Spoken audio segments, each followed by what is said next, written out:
ஒரு திருமண வீட்டில் கல்யாணமாகி போகிற மருமகளுக்கு அறிவுரை சொல்லி தான் நம்ம பார்த்துருக்குறோம். அப்பா அம்மா போகிற இடத்துல பார்த்து நடந்துக்கோ, இப்படி அறிவுரை சொல்லி தான் நம்ம பார்த்துருக்குறோம். எல்லாம் அப்படி இது இப்படி இருக்கு, நீ அதெல்லாம் அனுசரித்து போயிடறோன்னு அப்படி இப்படின்னு அறிவுரை சொல்லுவாங்க.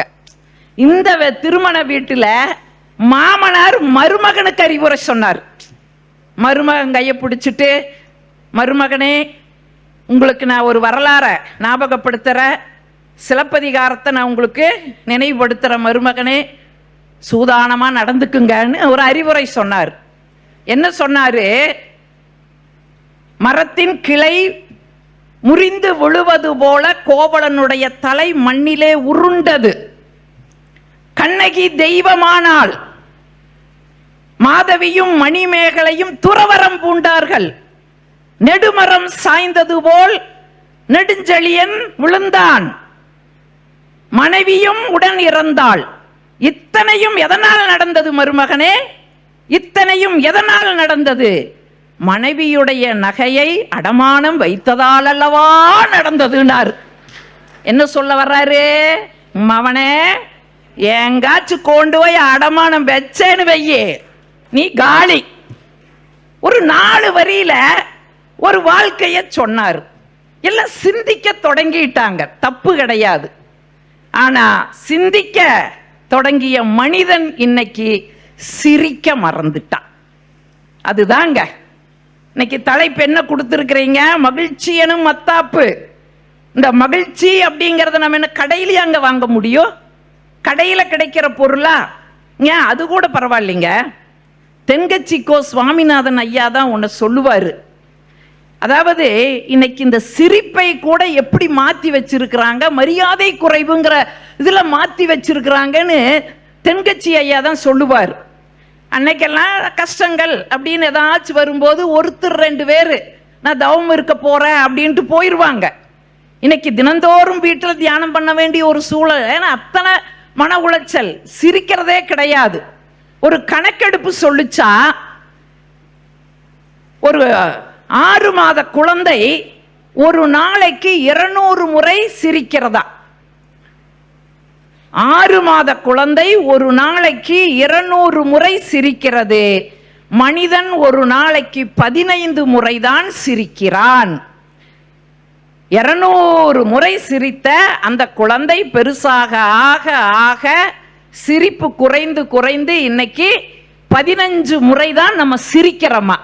அழகா மருத்துவர் சொன்னாங்கல்ல, வாய் விட்டு சிரித்தால் நோய் விட்டு போகும் நாங்க நம்ம முன்னோர்கள்.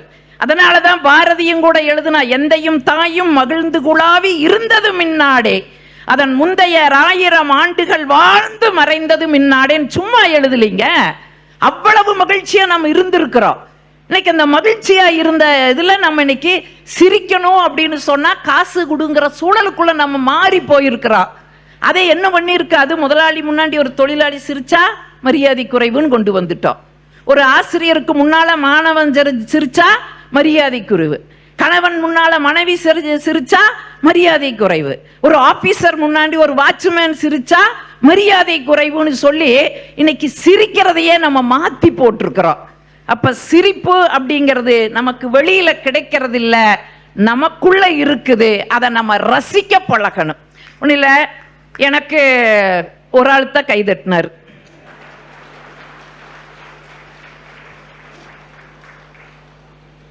எனக்கு கல்யாணமான புதிதில் எங்கள் அப்பா ரொம்ப ஏழைதான், வசதி வாய்ப்பு இல்லாதவர். ஏதோ மாப்பிள்ளைக்கு சீதனம் கொடுக்கணுமே அப்படின்னு சொல்லி ஒரு டிவிஎஸ் 50 செகண்ட்ஸில் தான் வாங்கி கொடுத்தாரு. அவர்னால அவ்வளோதான் முடிஞ்சது, செகண்ட்ஸில் வாங்கி கொடுத்தாரு. என் வீட்டுக்காரருக்கு கொஞ்சம் கோபம், அவங்க அண்ணனுக்கெல்லாம் பைக்கு, அவங்க கொஞ்சம் வசதியான இடம், அதனால பைக்கு வாங்கி கொடுத்தாங்க. எனக்கு செகண்ட்ஸில் தான் டிவிஎஸ் 50. உங்கள் எல்லாருக்கும் தெரியும் டிவிஎஸ் 50 எப்படி போகும், அது செகண்ட்ஸ் எப்படி போகும்னு. அதில் என்னையும் உட்கார வச்சுட்டு வேற ஓட்டிட்டு போகணுமா? குறுகுறுன்னு பார்க்காதீங்க. என்ன, இன்னைக்கு தான் நான் இப்படி இருக்கிறேன். நாராயணா, என் வயசை நான் சொல்ல மாட்டேன். டாக்டர் வாய் தவறி சொன்னதுக்கு உடனே அதை நான் சொல்லவே மாட்டேன். எனக்கெல்லாம் போன வாரம் தான் என்னோட பிறந்த நாள். 18 முடிஞ்சு 17 தொடங்குது. அதனால என் வயசை நான் சொல்ல மாட்டேன். இன்னைக்கு தான் இப்படி இருக்கிறேன். அன்னைக்கெல்லாம் சிம்ரன் மாதிரி சிக்குன்னு தான் இருந்தேன். இல்லை ஒரு நம்பிக்கை தாங்க வாழ்க்கை. என்னையும் உட்கார வச்சு ஓட்டிட்டு போகணுமா? இங்கே குக்கிராமம், இங்கே தெரியும், ஐயம்பாளையத்தில் இருக்கிறவங்களுக்கு தெரியும், வண்டி தடம். அந்த வண்டி தடத்தில் ஓட்டிட்டு போகணுமா? போனோம். 4-5 எருமை மாடு குறுக்க நின்றுச்சு. என் வீட்டில் அவர் கேட்டார், எங்கள் அப்பா அம்மாவில் இருக்கிற கோபம், என்னடி உன்ற சொந்த பந்தமெல்லாம் இங்கே நின்றுட்டு இருக்குதுன்னாரு. நான் சுதாகரிச்சுக்கிட்டு பதில் சொன்னேன், ஆமாங்க, எல்லாம் என்ற சொந்த பந்தம் தாங்க. கல்யாணத்துக்கு முன்னாடி வந்த, கல்யாணத்துக்கு அப்புறம் வந்த சொந்த பந்தம்ங்க. இது என் மாமியாளுங்க, இது என் மாமனாருங்க, இது என் மச்சாண்டாருங்க, இது என்ற நங்கையா குழுந்தியான்னு சொன்னங்க. நீங்கள் நம்பவே மாட்டீங்க. அந்த மனுஷன் வண்டியவே கீழே போட்டார். போட்டு உளுந்து உளுந்து உளுந்து சிரிச்சார். சின்ன விஷயந்தாங்க, சின்ன விஷயந்தான். எதையுமே நம்ம கொஞ்சம் ரசிக்க ஒன்றும் இல்லைங்க. சிக்கல்கள் பிரச்சனைகள் இருக்கு, பிரச்சனை இல்லாத வாழ்க்கையா?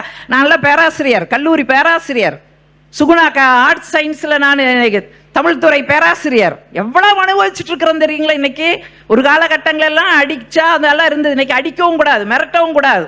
எவ்வளவு வாங்குறது தெரியுமா? எனக்கெல்லாம் இந்த வகுப்பு முடிச்சதே அப்படியே முடிச்சா பிடிக்காது.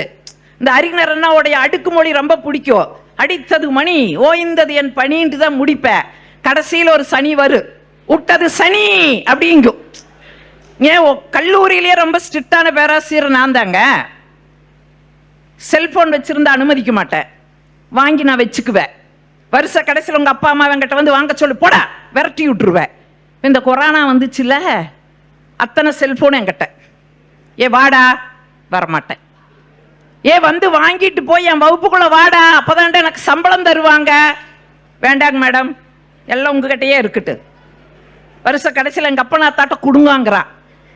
ஐயோ அப்படி இல்லடா, நீ வந்தே ஆகணும். மேடம் நீங்க எப்படி கொள்கையில் இருக்கிறீங்களோ அது மாதிரி நானும் கொள்கையில் இருக்கிறேன். எங்க அப்பா தாட்டியே கொடுங்கன்னு நிக்கிறேன். நீங்க நம்ப மாட்டீங்க, 5 மாஸ்க போட்டேன், சானிடைசர்லயே குளிச்சேன், வாடகைக்கு கார் எடுத்துட்டு வீடு வீடா போய் செல்போனை கொடுத்துட்டு வாடா என் வகுப்புக்குள்ளேனா வந்துட்டான். வந்துட்டு உட்கார்ந்துட்டு ஒருத்தன் எனக்கு மெசேஜ் அடிக்கிறான். எந்த செல்போனை வைத்திருந்தால் வகுப்புக்குள் விடமாட்டா என்று சொன்னாயோ அந்த செல்போன் மூலம்தான் உன்னுடைய வகுப்பை நான் அட்டன் செய்து கொண்டிருக்கிறேன். சாந்தாமணி ஈச பூமராங் அப்படின்னு பூமராங் ஆக்கி பார்த்துட்டான். இவ்வளவு நடக்குங்க, ரசிக்கணுங்க. ஒன்றும் இல்லை. இப்போ நிகழ்ச்சி கிளம்புனேன், ஒரு சாமியை கும்பிட்டுட்டு போகலாமே அப்படின்னு. எனக்கு மூடு இல்லை, நீ போய் கும்பிடுவா அப்படின்னாரு. சரி நான் போய் கும்பிட்டுட்டு வந்தேன். தாங்களவருக்கு என்ன கும்பிட்டேன்னாரு. 7 பிறவிக்கு நீங்க தான் எனக்கு கணவனா வரணும்னு கும்பிட்டு வந்த மாமான்னு. இரு நானும் போய் கும்பிடுறேன் அப்புறம் போனாரு.